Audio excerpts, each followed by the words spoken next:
रामेणजनमवीरम् अनन्तवर्णादिदंसणसहावम् भोक्ष्यामि नियमसारम् केवली शुत केवली भणिदम्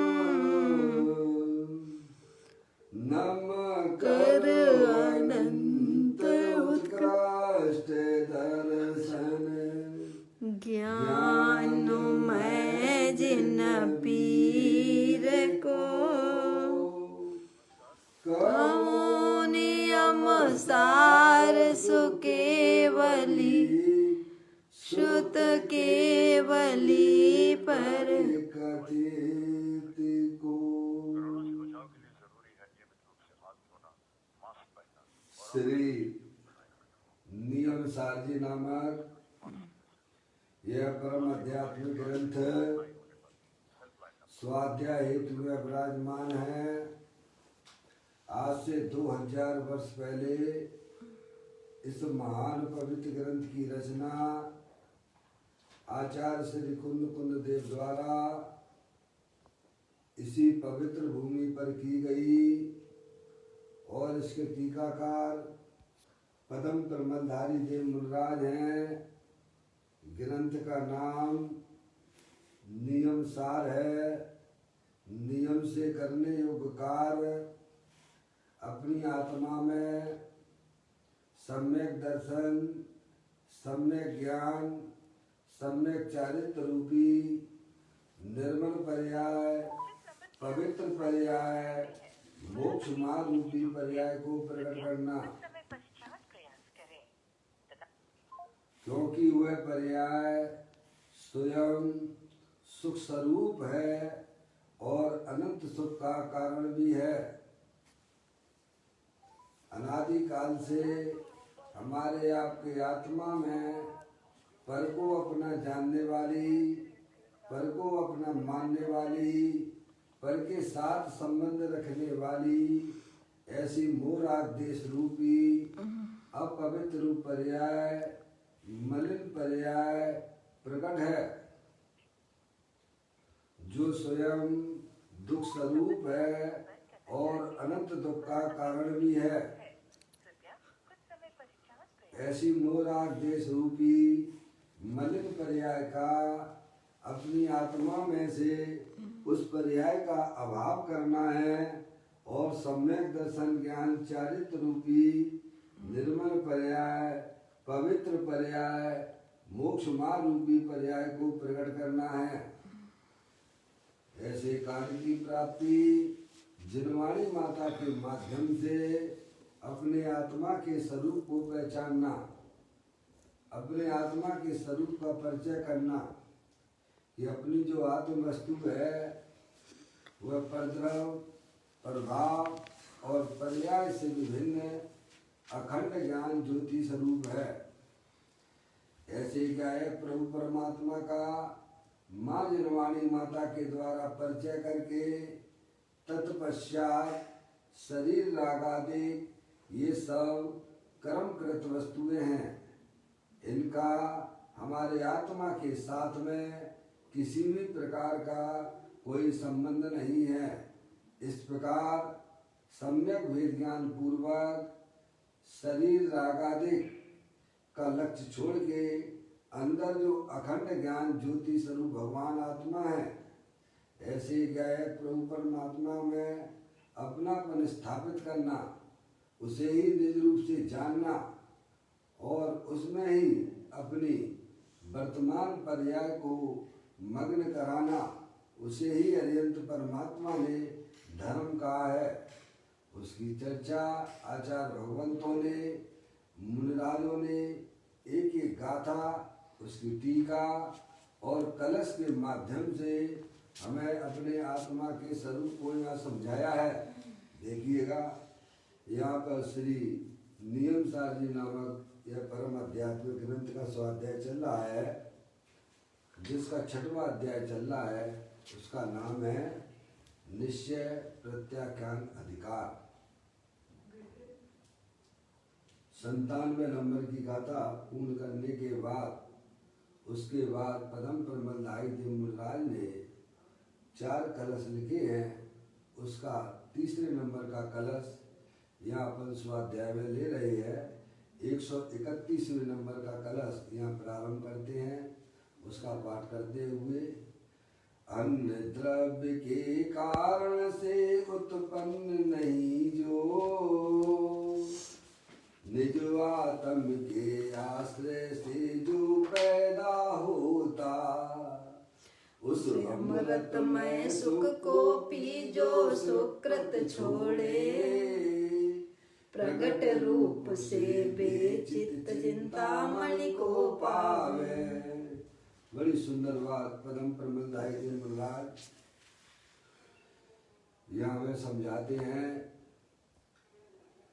कि अपने आत्मा में जो निर्मल पर्याय प्रकट होती है वह निर्मल पर्याय यानी सम्यक दर्शन ज्ञान चारित्र रूपी निर्मल पर्याय जो प्रकट होती है वह अन्य द्रव्य के कारण से उत्पन्न नहीं जो, यानी अन्य द्रव्य यानी शरीर राग आदि वे सब अन्य द्रव्य हैं। उनके आश्रय से वह निर्मल पर्याय प्रकट नहीं होती है। समझ में आया भाई साहब? अपनी आत्मा में मुनराज कहते हैं उनकी जो पर्याय में जो निर्मल पर्याय पवित्र पर्याय मोक्ष मार्ग रूपी पर्याय प्रकट हुई है वह किसी परद्रव्य के आश्रय से नहीं, रागादिक भाव के कारण से भी नहीं। समझ में? रागादिक भाव भी आत्मा के लिए परद्रव्य है, प्रभाव है। समझ में है? तो कहती हैं कलश में पदम परमलदाई देवराज अन्य द्रव्य के कारण से उत्पन्न नहीं जो, निज आत्म के आश्रय से जो पैदा होता। कितनी सुंदर बात कहते हैं।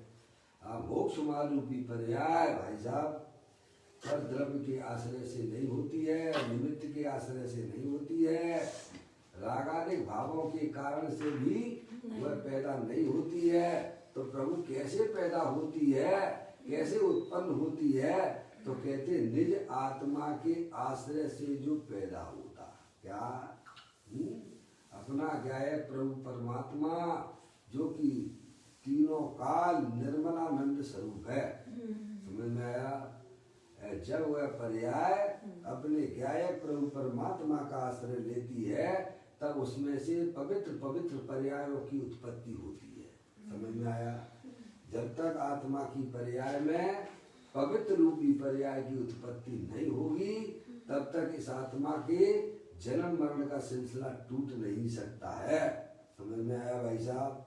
चाहे जितना भगवान की पूजा कर लो, चाहे जितना भगवान की भक्ति कर लो, चाहे जितना अनुव्रत महाव्रतों के ढेर लगा लो, लेकिन आपके संसार का अभाव नहीं हो सकता है।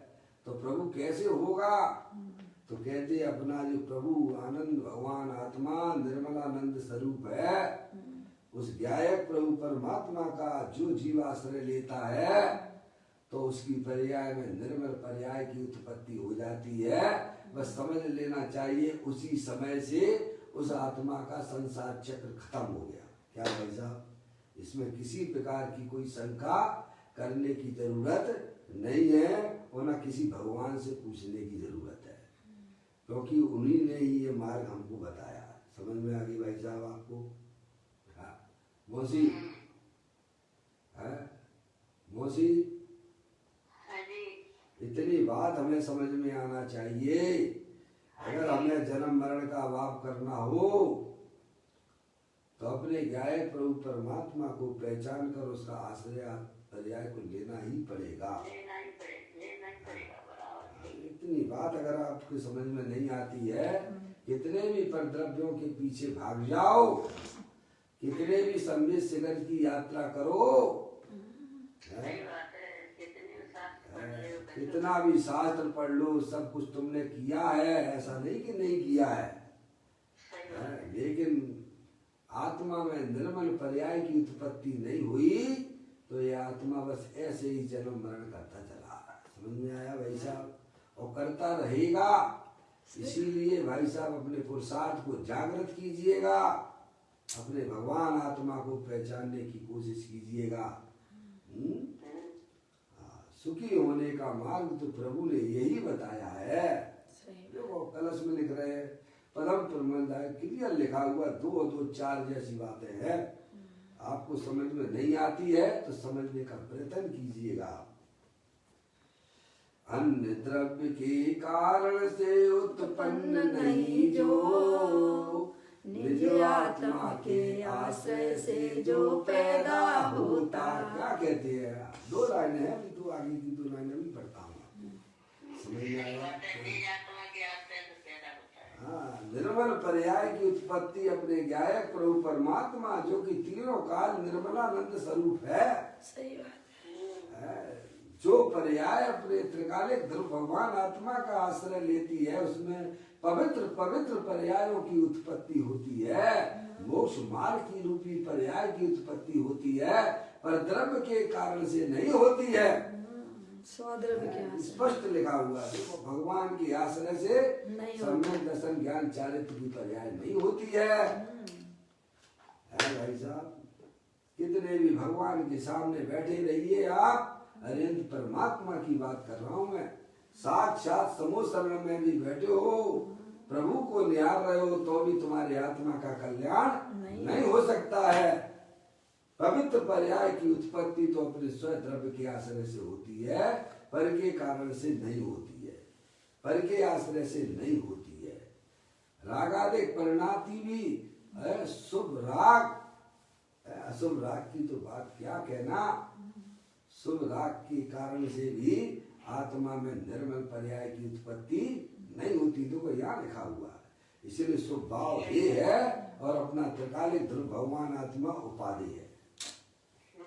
कहाँ कहाँ से आप पढ़ोगे, किन किन को, कहाँ कहाँ तुम लाइन उसको चेंज करोगे भाई साहब? है बोलो मौसी, आप तो इतने समय से स्वाध्याय कर ही रहे हैं, समझ में आया?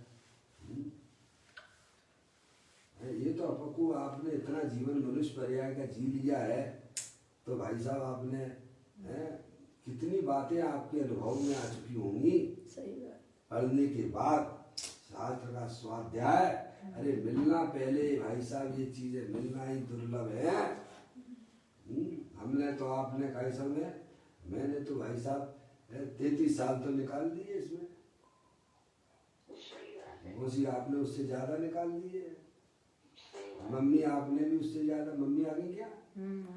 मम्मी आपने भी खूब स्वाध्याय कराते हो, करते हो, समझते हो। बताओ ये बात आपको समझ में आ रही है कि नहीं आ रही है?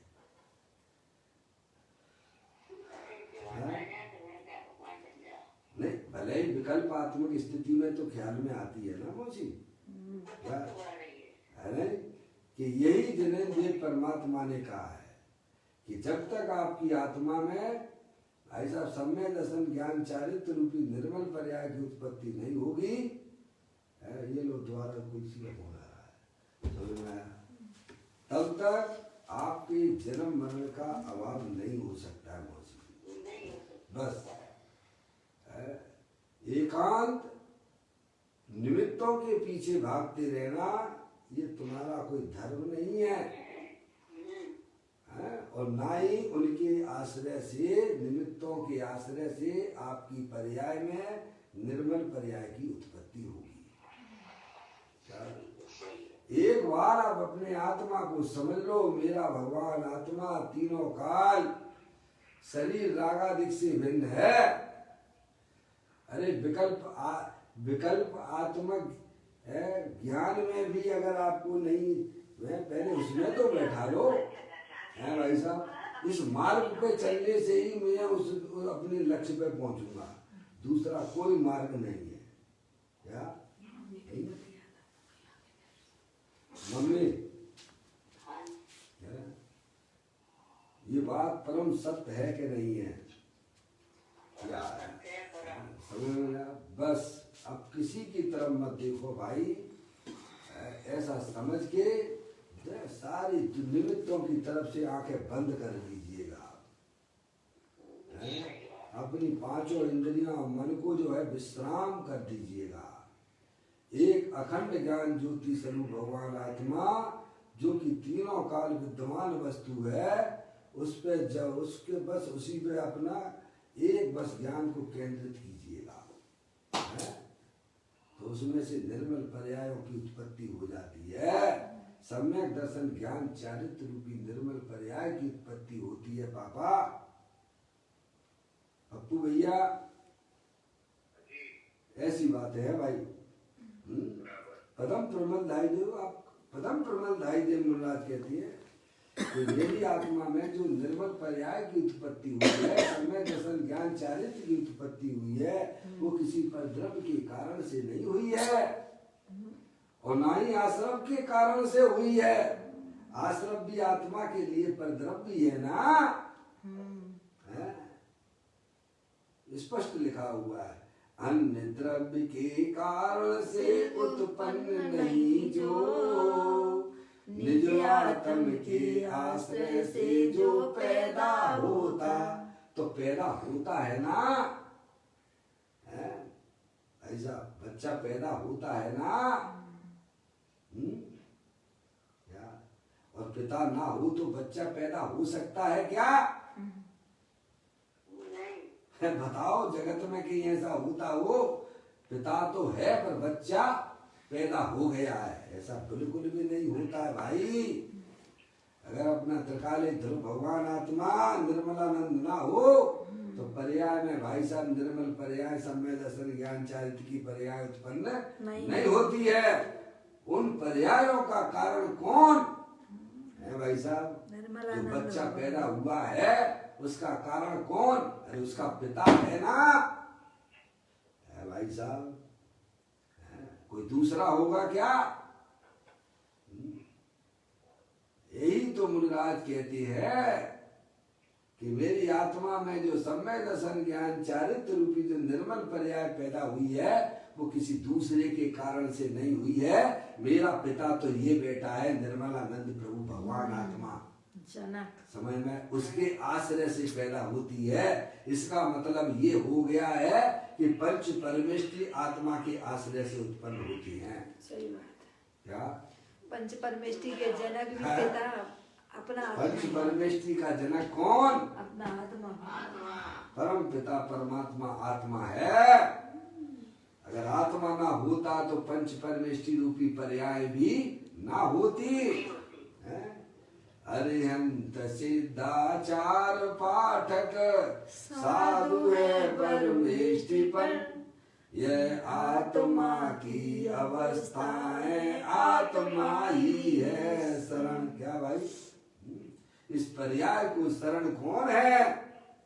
तो कहते हैं अपना शुद्धात्मा शरण है और कोई जगत में शरण नहीं है भाई।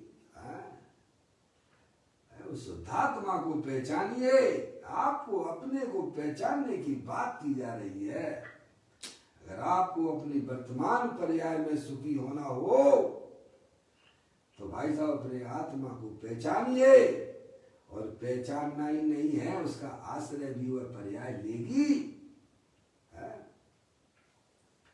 कहते हैं अन्य द्रव्य के कारण से उत्पन्न नहीं जो, निज आत्मा के आश्रय से जो पैदा होता है। सम्यक दर्शन ज्ञान चारित्र रूपी पर्याय निर्मल पर्याय अपना जो निर्मलानंद प्रभु भगवान आत्मा जो कि तीनों काल विद्यमान वस्तु है, उसके आश्रय से वह निर्मल पर्याय उत्पन्न होती है। भाई साहब फिर कहते हैं उस अमृत में सुख को पी जो सुकृत छोड़े, प्रगट रूप से बेचित चिंतामणि को पावेगा। समझ में आया? मोची दो लाइन अंतिम क्या कही उन्होंने? उस अमृत में सुख को पी। अपना भगवान आत्मा अमृत का कुंज है, उसका जो सेवन करता है वह पर्याय में भी अमर हो जाता है भाई। अमृत का सेवन करने वाला अमर हुआ करता है। वह मरता नहीं है। जो जहर का सेवन करता है, रागादिक परिणतियों की रुचि आत्मा के लिए जन्म मरण को पैदा कराती है। वो जहर है, जहर। कहाँ लिखा है? ये लिखा हुआ है, देखो पढ़ो, आप पढ़ना नहीं आता आपने। उस अमृत सुख को पी जो, उस अमृत में सुख को पी जो सुकृत छोड़े। सुकृत यानी स्वभाव को छोड़े। सुकृत का मतलब क्या है यहाँ पर? पाप भावों के तो महाराज की पर्याय में पाप का तो काम, पाप भाव का तो काम ही नहीं है। समझ में आया? ये तो साहब आपको भी स्वीकार नहीं होगा।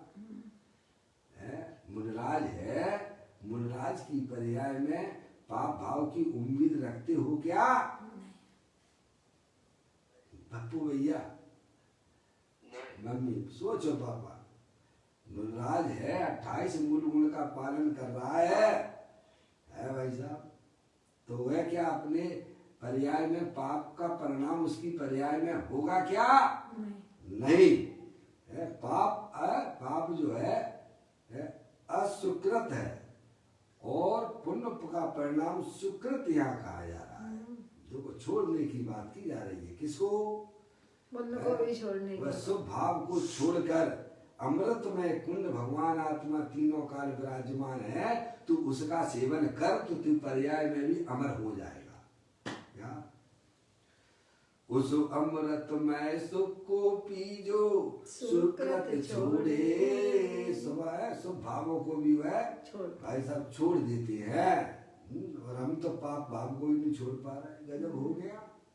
24 घंटा कमाने के परिणाम में लगे रहते हो हैं पापा। हमें तो पाप भाव छोड़ना ही मुश्किल पड़ रहा है। कमर कस के छोड़। स्त्री मेरी है, लड़का लड़की मेरे है, जो नए नए पैदा हो गए बेबी मेरे हैं, उनके भी पैदा होंगे बेबी मेरे ही हैं। क्या होगा उस आत्मा का? अब एक क्षण विचार तो कर।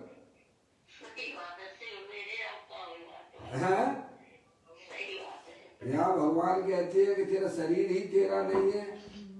जब नहीं परिवार तो तेरा ये पत्नी कहाँ से आ गई? तेरे बच्चे कहाँ से आ गए? यहाँ तो बच्चे के बच्चे मेरे जैसे लगती हैं। अरे मूर्ख है। क्या होगा? एक मिनट सोचो अपने आत्मा में क्या चल रहा है।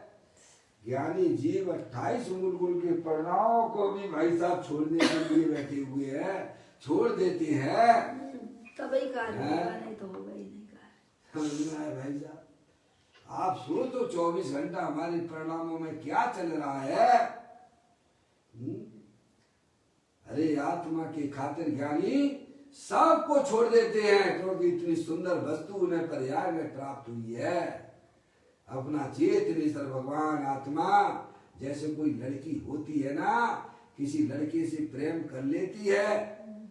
अब वह लड़का चाहे किसी भी जाति पाति का हो, मेहतर का भी हो, तो भाई साहब सब उसके कारण से सबको छोड़ देती है। सब पूरा परिवार छोड़ के चली जाती है। मौसी कुटुंब कबीला सब कुछ जाती है कि नहीं जाती है? वहाँ मिलने वाला क्या दुख के अलावा। चाहे वह मेहतर का भी लड़का क्यों नहीं हो, उसे पसंद आ गया ना, दिल लगा है, सबको छोड़ के उस मेहतर की लड़की के पास भी चली जाती है, क्योंकि उससे प्रेम कर बैठी है ना। ऐसे ही पर्याय को अपना त्रिकालिक ध्रुव भगवान आत्मा भाई साहब इतना अच्छा लगा है कि अब वह भाई साहब किसी की तरफ देखना पसंद नहीं करती है। समझ में आया? ऐसा निर्मलानंद प्रभु अरे पर्याय की तरफ भी नहीं देखती है, चाहे वह पर्याय भाई साहब शुभ भाव रूप से हो। अरे शुभ भावों की बात तो छोड़ो, निर्मल पर्याय की तरफ भी नहीं देखती है, तब तो निर्मल पर्याय उत्पन्न होती है। अशुभ भावों की बात है तो छोड़ दो। अरे शुभ भावों की तरफ भी वह देखती है, और जो आत्मा के आश्रय से जो निर्मल पर्याय भी उत्पन्न हो उसकी तरफ भी नहीं देखती। पर्याय की भाई साहब निर्मल पर्याय की तरफ भी नहीं। भगवान आत्मा निर्मलानंद है, एक बार अपनी आत्मा को पहचानो, उससे प्रेम करो। प्रेम की खातिर भाई साहब क्या क्या नहीं हो जाता है। ज्ञानी भी प्रेम करते हैं, अज्ञानी भी प्रेम करता है। अज्ञानी परद्रव्य से प्रेम करता है, परद्रव्य को अपना मानता है, तो पर्याय में दुखी होता है और जन्म मरण में का सिलसिला चालू रह जाता है। ज्ञानी भी प्रेम करते हैं, पर किससे करते हैं? अपने भगवान आत्मा से करते हैं। अंतर दोनों की प्रेम में इतना है। अज्ञानी प्रेम पर द्रव्य से करता है, शरीर आदि पर पदार्थों से प्रेम करता है, तो निरोध चला जाता है। ज्ञानी अपने त्रिकालिक ध्रुव भगवान आत्मा से प्रेम करता है, तो अनंत दर्शन ज्ञान चारित्र रूपी निर्मल पर्यायों की उत्पत्ति उसमें हुआ करती है।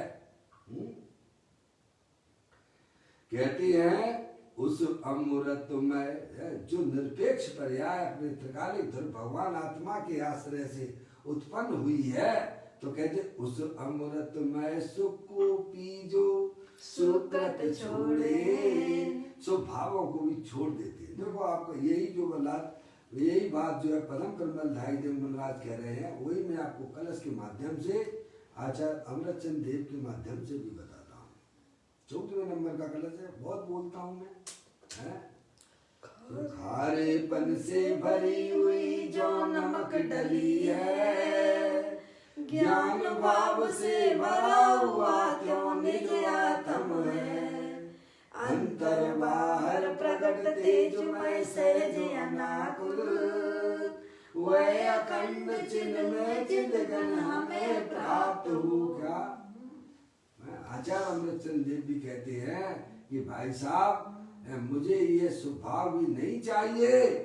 अरे ये हमारी आत्मा में जो निर्मल पर्याय तीन चौकड़ी कसाई की अभाव पूर्वक उत्पन्न हुई है, यह भी प्रभु मुझे नहीं चाहिए। मुझे पतली ढाल में मेरा मन नहीं भरता है। मुझे तो प्रभु वही परिपूर्ण दशा चाहिए जो प्रभु आपने अपने आत्मा में प्रकट की है। क्या भाई साहब, हमें तो पूर्ण दशा चाहिए। यहाँ भी यही कहते हैं उस अमृत में सुख को पीजो सुकृत छोड़े, सो भावों का भी जो लक्ष्य छोड़ देता है, अमृत का सेवन का पान करता है। सुन रहा है भाई साहब, इसी ग्रंथ में तो आया, विश्व में बताया स्वभावों को। प्रकट रूप से बेचित चिंतामणि को पावे। क्या प्रकट रूप से है भाई साहब, प्रकट रूप से बेचित चिंतामणि को पावे। जो अपना भगवान आत्मा जो चिंतामणि के समान है, चिंतामणि से जो मांगोगे मिलता है कि नहीं मिलता है? चैतन्य चिंतामणि है, जो चाहिए आपको सब मिलेगा। आपको सम्यक दर्शन चाहिए, बिल्कुल मिलेगा। सम्यक दर्शन ज्ञान चारित्र वाली निर्मल पर्याय चाहिए, वो भी मिलेंगी। अरे परिपूर्ण आत्मा परिपूर्ण पर्याय निर्मल पर्याय चाहिए, वो भी तेरे को मिल जाएगी। और बोलो क्या चाहिए? केवल ज्ञान चाहिए, बिल्कुल मिलेगा। तो अब कहूँ देखने की जरूरत नहीं है, अपने चेतन चिंतामणि। मोक्ष चाहिए, कल्याण रूपी पर्याय चाहिए, वो भी तुमको मिलेगी। कौन चिंतामणि रतन तेरे पास में विद्यमान है, तुझे खबर तक नहीं है। क्या तू ही है वो समझ में आया भाई? ऐसा भगवान आत्मा चिंतामणि समान है।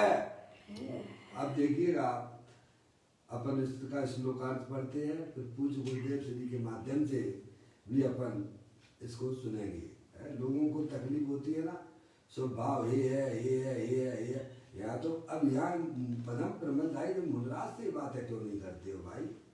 आचार्य कुन देव से बातें क्यों नहीं करती हो आप? वे तो कहती है ना, उदय का अधिक 4 भाव ही है। क्या कह दिया? प्रारंभ में कह दिया उन्होंने। देखिएगा श्लोकार्थ, द्वंद्व रहित, उपद्रव रहित, उपमा रहित, नित्य निज आत्मा से उत्पन्न होने वाले अन्य द्रव्य की विभावना से अन्य द्रव्यों संबंधी विकल्प करने से उत्पन्न न होने वाले ऐसे इस निर्मल सुखामृत को पीकर उस सुखामृत के स्वाद के निकट सुकृत भी दुख रूप लगते लगने से है। जो जीव सुकृतात्मक, नीचे देखो सुकृतात्मक का अर्थ किया है, शुक्र आपके नियम सार में भी मिलेगा, सुकृत वाला यानी पुण्य कर्म वाला, शुभ लाभ वाला, शुभ भाव की बात है, सुकृतात्मक है वह अब इस सुकृत को भी छोड़कर अद्वितीय अतुल चैतन्य मात्र चिंतामणि को स्पष्ट रूप से, प्रकट रूप से प्राप्त करता है। किसको मिलता है वो भगवान आत्मा? अपना भगवान आत्मा जो चिंतामणि के समान निर्मल है, वह किसको प्राप्त होता है मौसी? जो शुक्र जो आत्मा को जानता है उसको प्राप्त होता है। जो शुभ भावों की भी रुचि छोड़ देता है, राग की भी रुचि छोड़ देता है, उसको भाई साहब, उसको यह चिंतामणि आत्मा की प्राप्ति होती है। समझ गया? हम आशा करें उसकी चिंतामणि रत्न की, और हम करें शुक्र रूपी कर्म से नाता जो 24 घंटा पर का आश्रय लिए रहती हो, कैसे 24 घंटे में आप जो पुण्य भी करते हो ना, वह भी आपका सब आ गया। पाप में तो लगे ही हो क्या भाई साहब? अज्ञानी को पुण्य करना भी नहीं आता है कायदे से, क्या? क्योंकि आत्मा को जाने बिना भाई साहब पुण्य भी करना नहीं आता है। जो आत्मा के पीछे भागते हैं, पुण्य उसके पीछे भागता है। जो परद्रव्यों के पीछे भागते हैं उन्हें भाई साहब पुण्य भी कितना मिलता हो भगवान जाने है क्या?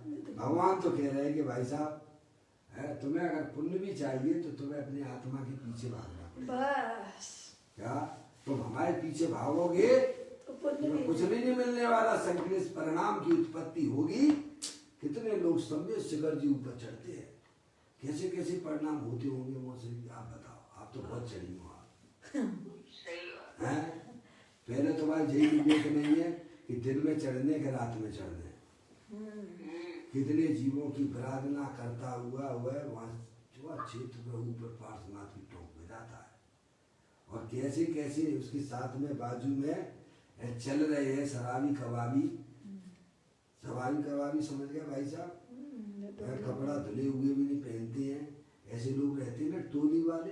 अरे लेटरन मैट्रिक के भी कपड़े रहते हैं उनके, कौन से नहाए धो के निकलते होंगे, शराब पीते दारू पीते। या तो आप बड़े धर्मात्मा बनने का बोले के चलते हो, वहाँ डोली पे बैठ जाते हो, कोरी साड़ी पहनेंगे, कोरे कपड़े, क्या कोई छू नहीं ले? बोलिएगा यहाँ आप कितने पवित्र बनने की कोशिश करते हो, वहाँ सब भूल जाते हो आप क्षेत्र में जाके, उसी की डोली में बैठ जाते हो।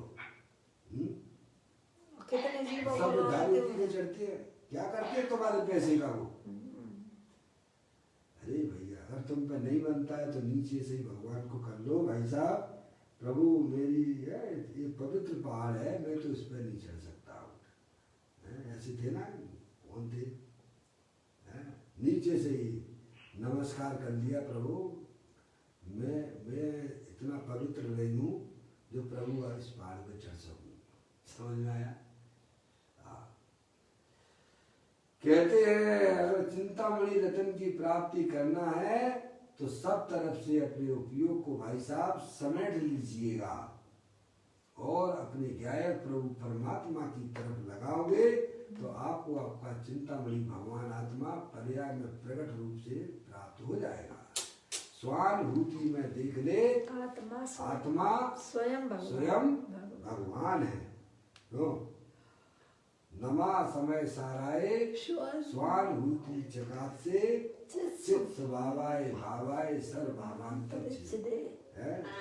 नमा समय साराय स्वानुभूतिया चकात से है। स्वानुभूति में अपना भगवान आत्मा चकचकाए जलल ज्ञान ज्योति की समान प्रकट रूप से भाषित होता है। समझ में आया? बैर मुक्ता से नहीं मम्मी, बैर मुक्ता से नहीं, आत्मा की प्रसिद्धि भाई साहब अंतर्मुख दृष्टि के द्वारा हुआ करती है, बैर मुक्ता से नहीं। ऐसा आत्मा भगवान आत्मा भाई साहब प्रकृति की तरफ से आपको गिफ्ट मिली है। समझ में आया? तोहफा मिल गया है पापा। प्रकृति ने आपको भाई साहब अमर होने का तोहफा दिया है। अमर तो हो ही, लेकिन पर्याय में भी अमर हो जाओ, उसका तोहफा तुम्हें दे रहे हैं। अब तुम्हें भाई साहब सेवन करना आता हो तो ठीक है, राजा के यहाँ पैदा तो हो गए हो, लेकिन मूंगफली के ठेले ही लगाओगे तो इसमें तुम्हारी गलती है भाई साहब। राजा का है मनुष्य पर्याय तो प्राप्त हो गई है आपको, जैन कुल भी प्राप्त हो चुका है, वस्तु स्वरूप के बताने वाले ग्रंथ भी मिल गए हैं, और समझाने वाले गुरुदेव जैसे लोग भी मिल गए हैं आपको। और क्या चाहिए आपको? सब कुछ मिल गया है। अब जरूरत है आपको पर्याय में जागृत होने की। अगर पर्याय में आप जागृत नहीं हुए तो सब आपका लुट जाएगा। जो मेहनत आपने की है वह सब तुम्हारी बर्बाद हो जाएगी। इसको गांठ बांध के रखिए। जहां तक आप आ गए हो, यहां तक पहुंचना भी बहुत जीवों को बहुत मुश्किल हो जाता है। मम्मी, पप्पू भैया, जैसे कोई जो है वो पहाड़ पे चढ़ता, कौन सी है चोटी सबसे ऊंची? एवरेस्ट की चोटी है मौसी। एवरेस्ट की चोटी पे चढ़ने वाला व्यक्ति 10-8 फीट टेबल उस पर रह गया है, उसकी तल पर पहुंचने के लिए उसने इतनी मेहनत तो की कि भाई साहब एवरेस्ट की चोटी तक भाई साहब 10-15 फीट ही रह गया है। अगर थोड़ा सा वह और पुरुषार्थ कर ले तो भाई साहब विजय का झंडा फहरा देगा वो। और वहां से अगर स्लिप हुआ तो पप्पू भैया कहाँ मिलेगा वो? जहां से चला था वही जमीन पर पड़ा हुआ दिखाई देगा। है भाई साहब, इतनी सब कुछ चीजें हमारे पास में उपलब्ध होने के बाद भी और फिर भी अगर हमने अपनी पर्याय को अंतर्मुख ना किया तो भाई साहब सारी चीजें आपकी मिली और ना मिली जैसी हो जाएंगी। इसे किसी भगवान से पूछने की जरूरत नहीं है, ये भगवान ने ही हमें बताया है। समझ में आया? देखिएगा अब इसी कलश के ऊपर पूज्य गुरुदेव श्री इसका स्पष्टीकरण करते। एक शब्द भी गुरुदेव श्री आचार्य भगवंतों के मुनियों के बताए हुए मार्ग को एक शब्द भी विपरीत नहीं बोलती है। आप समझिए, ज्यादा भी नहीं बोलती है, जितना लिखा है उसी के ऊपर ही स्पष्टीकरण करते हैं। क्या दुनिया वालों को लगता है कि स्वभाव ये कहते हैं? भाई साहब वो यहाँ सब लिखा पड़ी है, तुम पढ़ो ना भाई साहब। अब तुम पढ़ते ही नहीं हो तो क्या किया जाए? तुम्हारी स्थिति तो ऐसी हो गई है जैसे कोई कौआ कान ले गया और हम भी कहने लगे हाँ भाई साहब हमारा कौआ कान ले गया, पर तुमने कभी टटोलने की जरूरत नहीं की। तुम्हारे घर में ही दिगंबर ग्रंथ पड़े हुए थे और तुम उसका अर्थ नहीं खोल पा रहे थे। जो पूज्य गुरुदेव श्री ने कहा मत में पैदा होकर इनके अर्थ खोल दिए हैं, तुम्हें जलन लगने लग गई। क्या लगा है? समझ आया? कोई बाहरी व्यक्ति हमारे खजाने को बताए तो हमें उस पर प्रसन्न होना चाहिए कि हम उसका विरोध करने लग जाएं। बोलो, बताइए आप। देखो यार पूज्य गुरुदेव श्री का स्पष्टीकरण करती है। जैसे अग्नि ईंधन से शांत नहीं होती है, जितना ईंधन डालोगे अग्नि में उतनी भभकती जाती है। अग्नि में जितना ईंधन डालोगे है भाई साहब, लकड़ी डालोगे उतना वह और भड़कने लग जाती है। जैसे अग्नि ईंधन से शांत नहीं होती वैसे ही विषय वासना विषयों को भोगने से नहीं मिटती। क्या एक वो हुए ना आपके आचार्य जो है रजनीश ने, आचार्य रजनीश और भगवान रजनीश भी कहने लगे थे लोग। ओशो में, हाँ ओशो तो उसका नाम है। मौसी रजनीश है ना, रजनीश खत्म हो गया। समझ में आया? समझ गया? वो कहता था कि संभोग से समाधि की प्राप्ति होती है क्या? अच्छा। हाँ, उसका ग्रंथ भी है। ऐसे ऐसे माँ क्या कहूँ मैं, समझेगा। विषय भोगते भोगते जो है भाई साहब, है विषय भोगते भोगते का ऐसा में जो है आपको समाधि की प्राप्ति होगी। यहाँ कहते हैं ज्ञानी आचार्य अमृतचंद देवादिक हमको समझाते हैं, जैसे अग्नि ईंधन से शांत नहीं होती, वैसे ही विषय वासना विषयों को भोगने से नहीं मिटती है। वैसे ही विषय वासना अंदर में होने वाली जो विविध प्रकार के परिणाम है भाई साहब, विषय वासना के वे विषयों को भोगने से नहीं मिटती है क्या? जो जो नागिन क्या बोलते हो आप? तृष्णा नागिन कृष्णा नागिन जो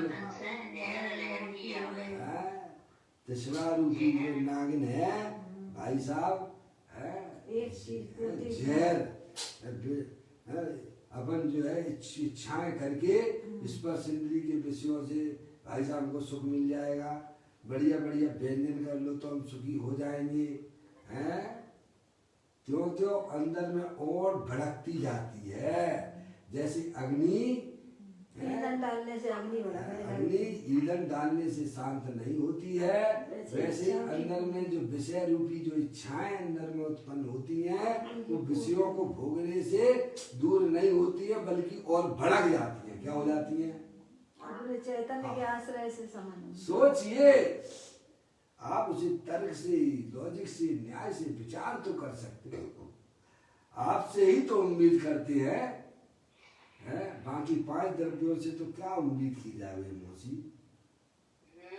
है? पुद्गल धर्म धर्म आकाश काल है, उनसे क्या उम्मीद करोगे तुम, है? तुम ही तो एक समझदार हो, है? और तुम ही अगर विचार ना करो, समझदारी का परिचय ना दो तो, है?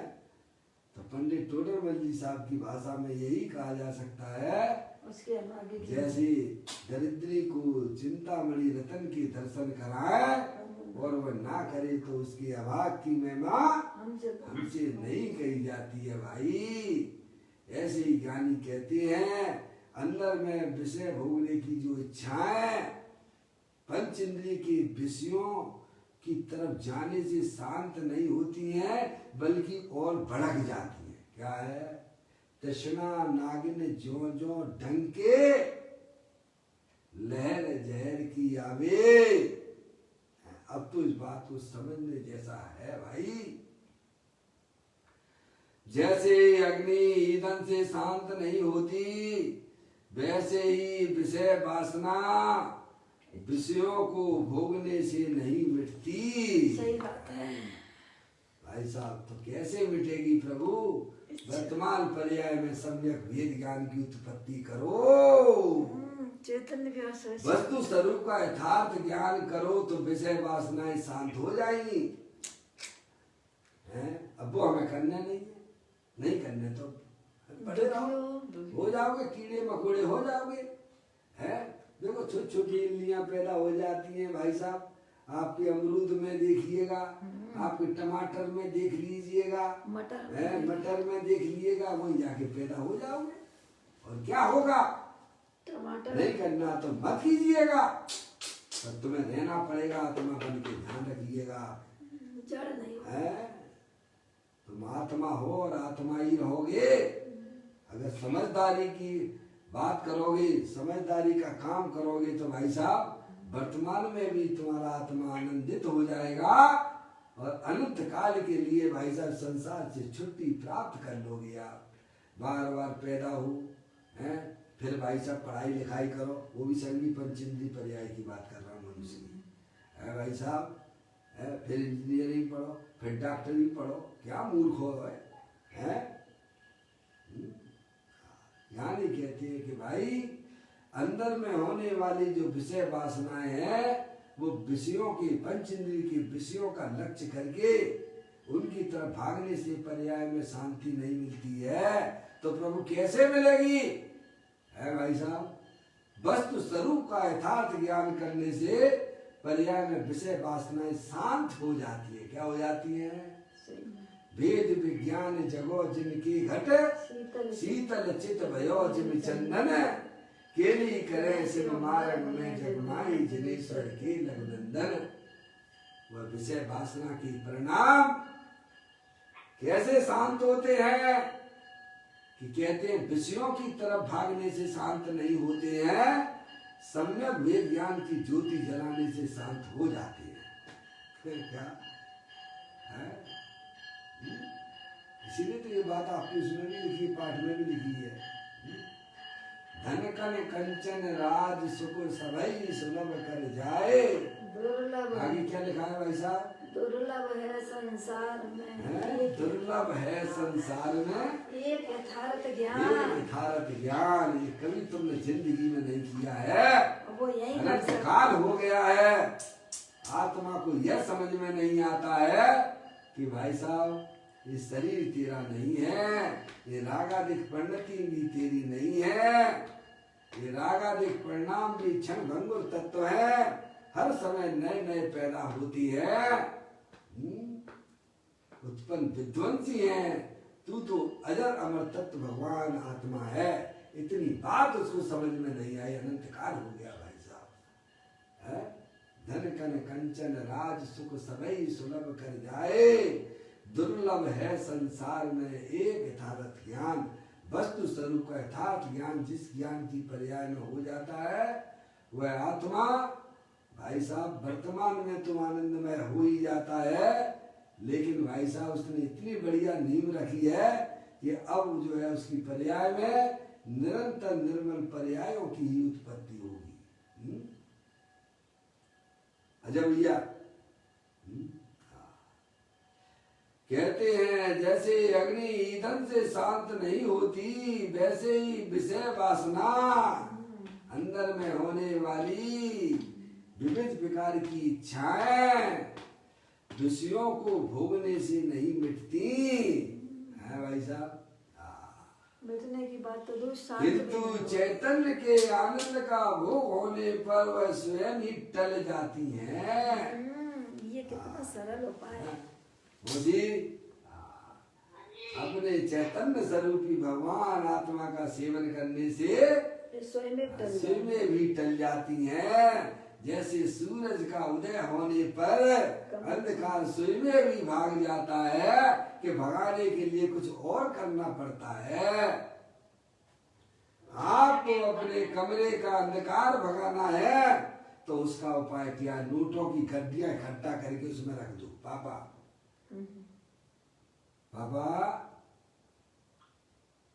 पापा पप्पू भैया, अरे कोई तो बोलो। हैं?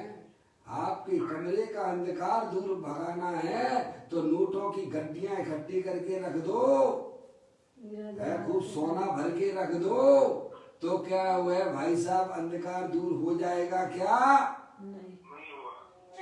अरे भाई साहब एक दिए सलाई ले लो 25 पैसे की और ये काली जला दो तो सारा अंधकार दूर हो जाता है। कहाँ नोटों और सोने के पीछे भागते हो? ऐसे ही ज्ञानी कहते हैं अपना चैतन्य प्रकाश में रागादिक परिणतियां टिकती नहीं है। सूरज के उदय होने पर अंधकार विधा को प्राप्त हो जाता है।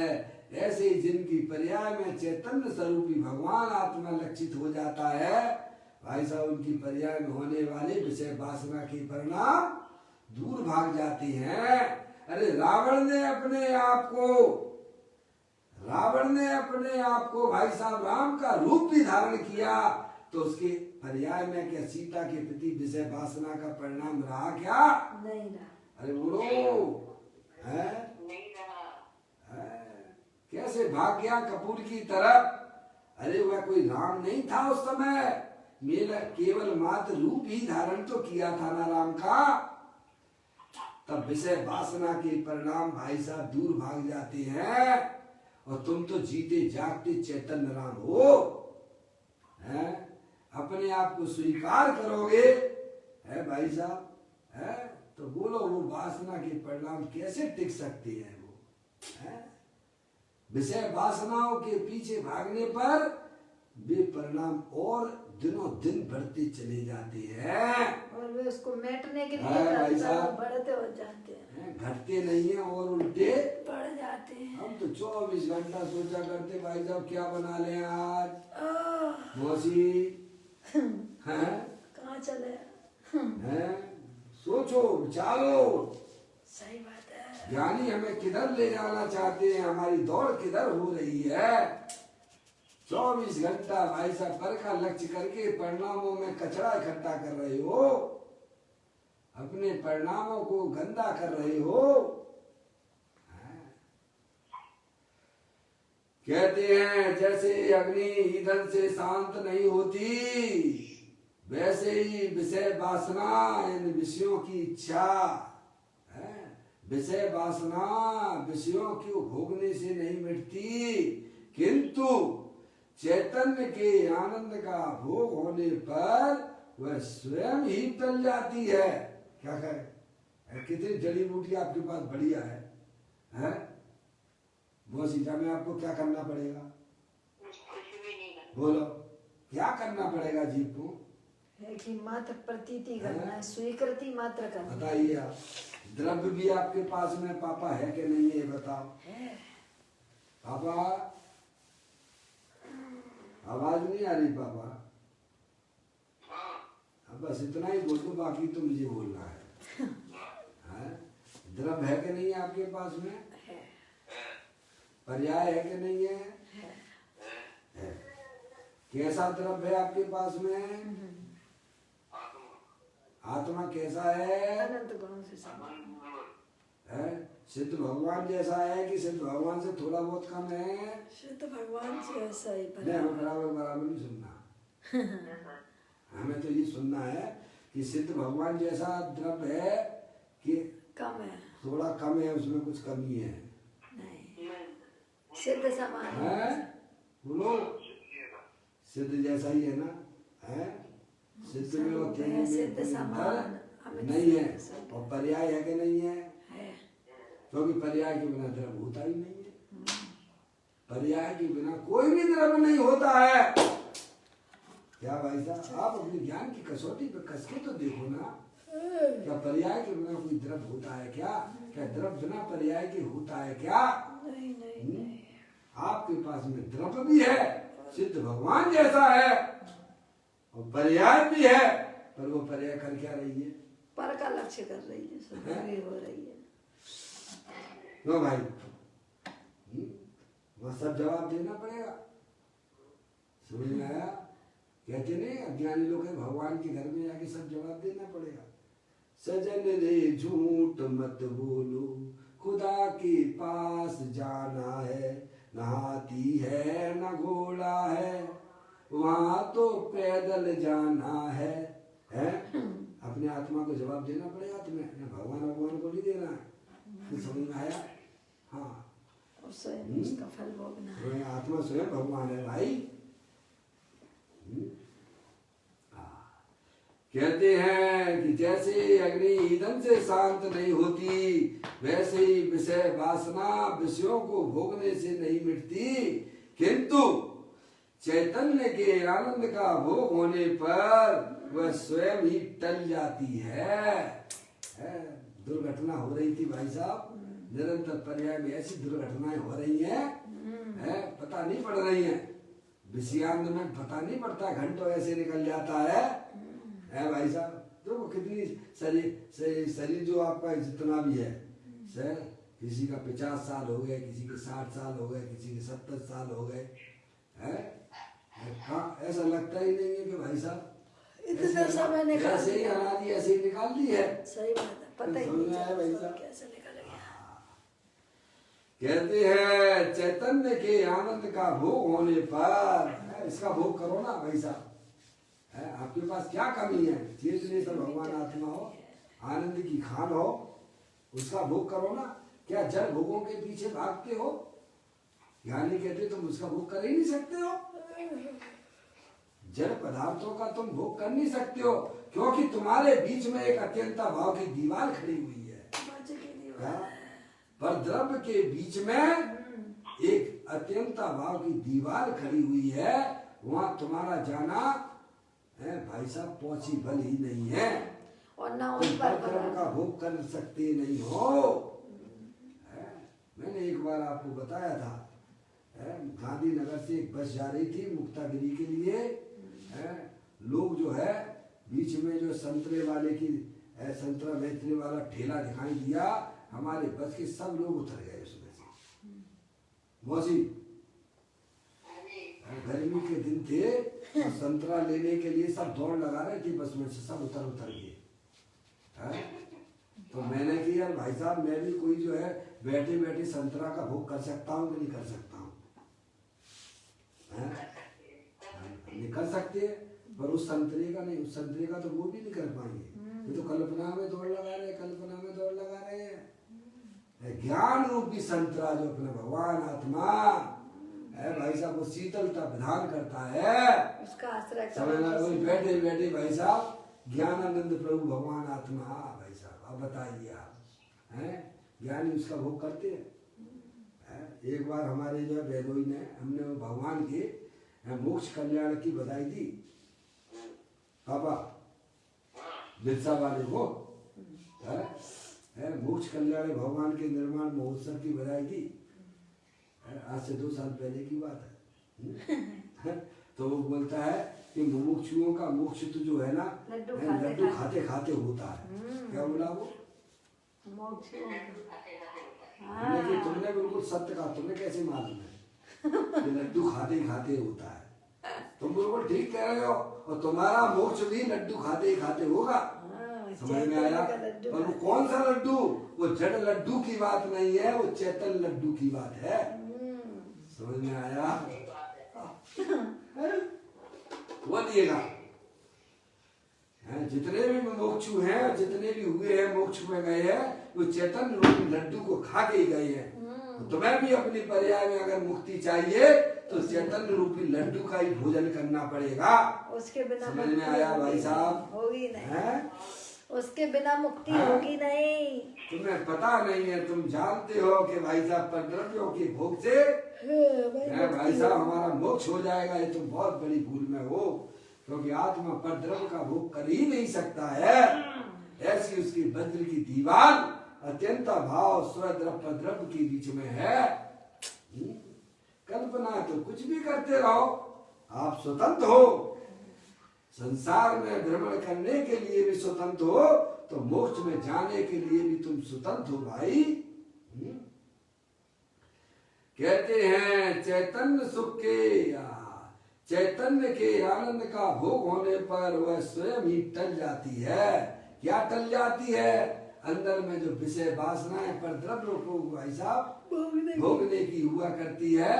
आप अपने आप को चेत नहीं सर, भगवान आत्मा जो आपने स्वीकार किया, वहां वे रागादिक परिणतियां, विषय भोग की वासना दूर भाग जाती है। क्या भाई साहब? स्वयं में भाग। बताइए आप, इसमें आपका क्या लगता है पापा? एक बार अपने आत्मा को समझने का प्रयत्न तो कीजिए। मैं चेतने सर भगवान आत्मा हूँ, शरीर रागादिक को आज तक मैंने स्पर्श तक नहीं किया है। चैतन्य के आनंद का भोग होने पर वह स्वयं ही टल जाता है, टल जाती है। चैतन्य सुख के अनुभव के समक्ष है। अब देखिए आप, पूज्य गुरुदेव श्री समझाते हैं, चैतन्य सुख के अनुभव के समक्ष ज्ञानी को शुभ और अशुभ में से किसी की भी इच्छा नहीं होती है। क्या? जिसने इतना बढ़िया लड्डू चैतन्य का खा लिया है, अब वह जो तुम्हारे जो है इनका क्यों भोग करेगा?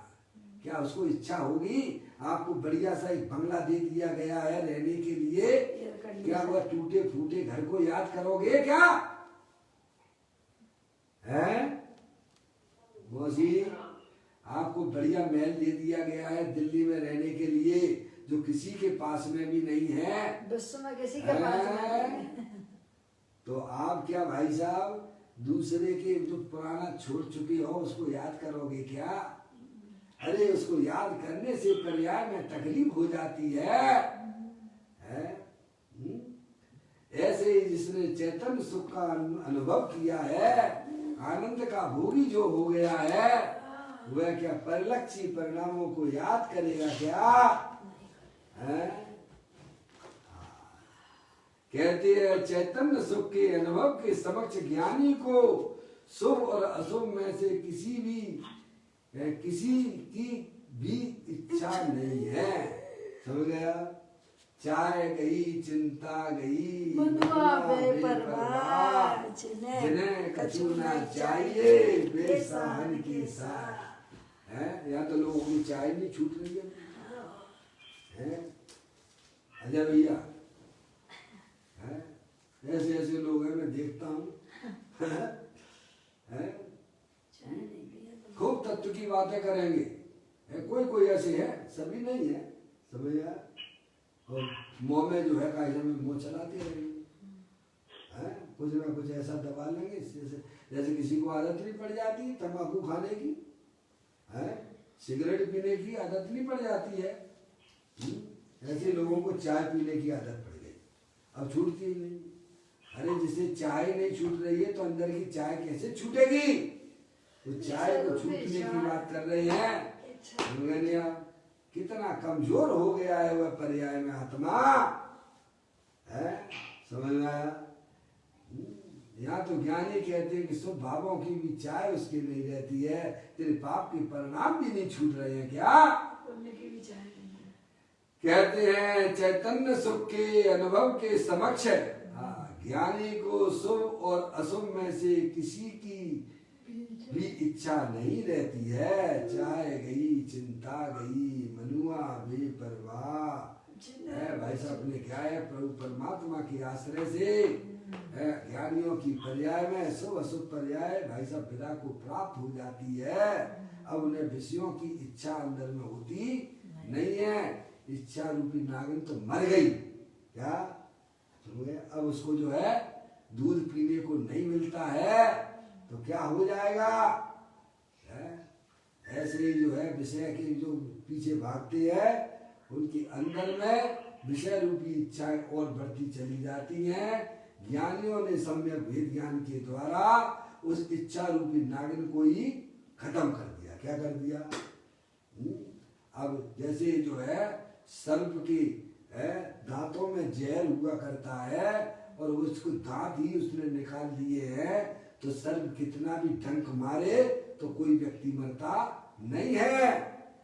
ऐसे ही ज्ञान की पर्याय भाई साहब सम्यक ज्ञानियों की पर्याय अपने त्रिकालिक भगवान आत्मा में भाई साहब आनंद करने लग गई है और कमजोरी से, पुरुषार्थ की कमजोरी से विषयों की तरफ भी जाती हो लेकिन उसको जहर चढ़ता नहीं है।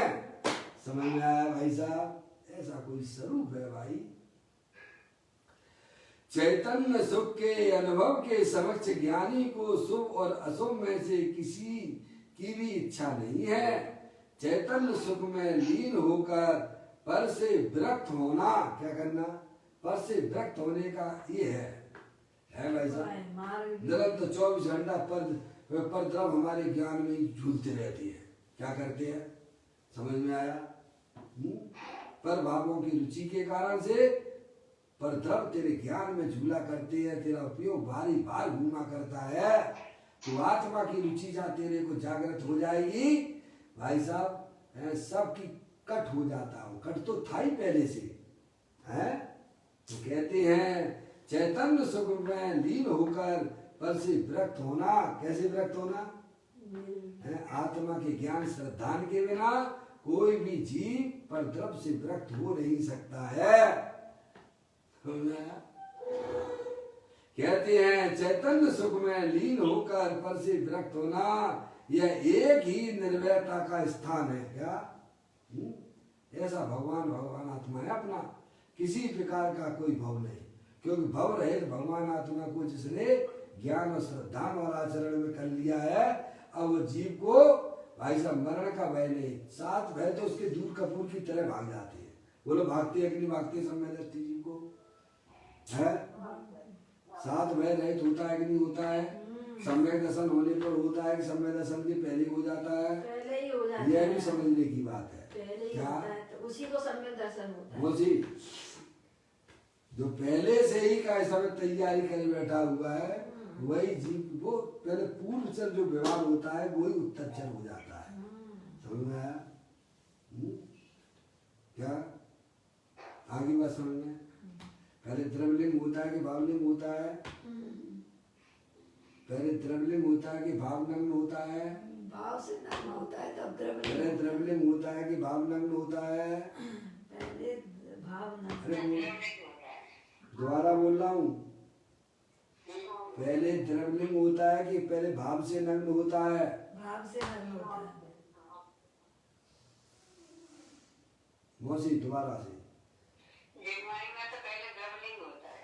मैं जो पूछ रहा हूँ कि बिल्कुल पहले सही है। द्रवलिंग होता है कि पहले भाव से नग्न होता है?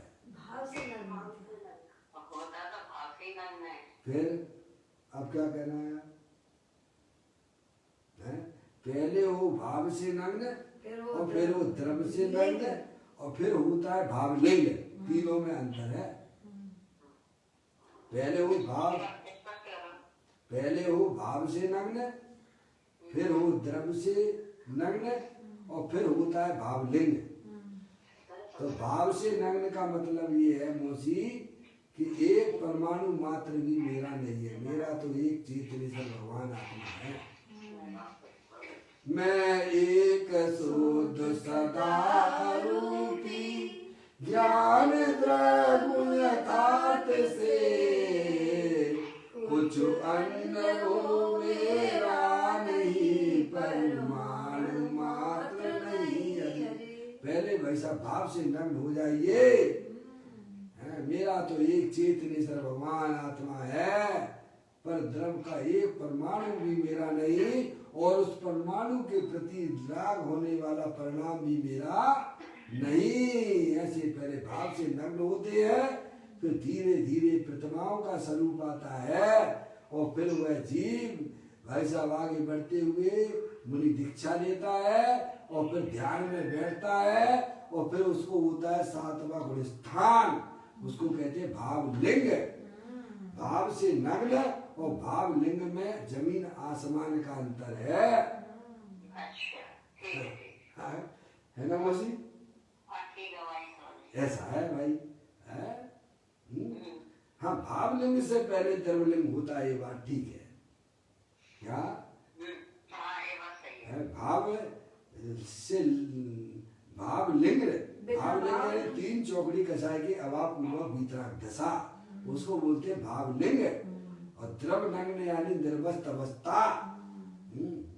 निर्वस्त अवस्था हुए बिना किसी को भी भावलिंग होता नहीं है। क्या? और द्रवलिंग भाव से नग्न हुए बिना किसी को द्रव लिंग नहीं होता है। मौसी हाँ सही बात है। तीनों के स्वरूप को समझना चाहिए। यहाँ कहते हैं चैतन्य सुख में लीन होकर पर से विरक्त होना, यह एक ही निर्वयता का स्थान है। इसके अतिरिक्त अन्य कोई स्थान निर्वय नहीं है।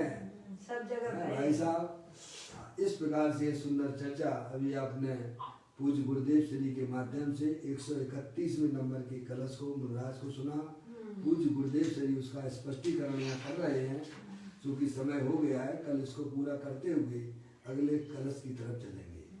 निज निधि निज में बताई, ये अनंत अनंत उपकार है, उसके लिए जिन वाणी माँ को वंदना सतबार है, वंदना सतबार है। नमो का मंत्र।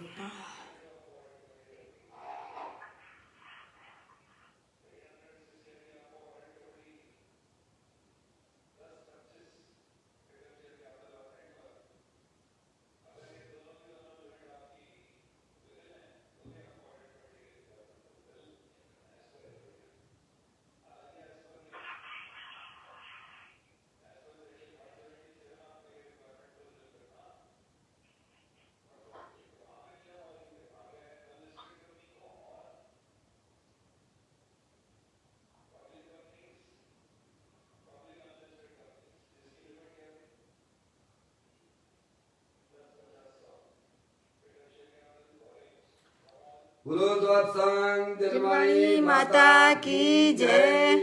महान जैन धर्म की धर्मी आत्मार्थी बंधुओं को सादर जय जनेन्द्र, जय जनेन्द्र, जय जनेन्द्र, जय जनेन्द्र, जय जनेन्द्र।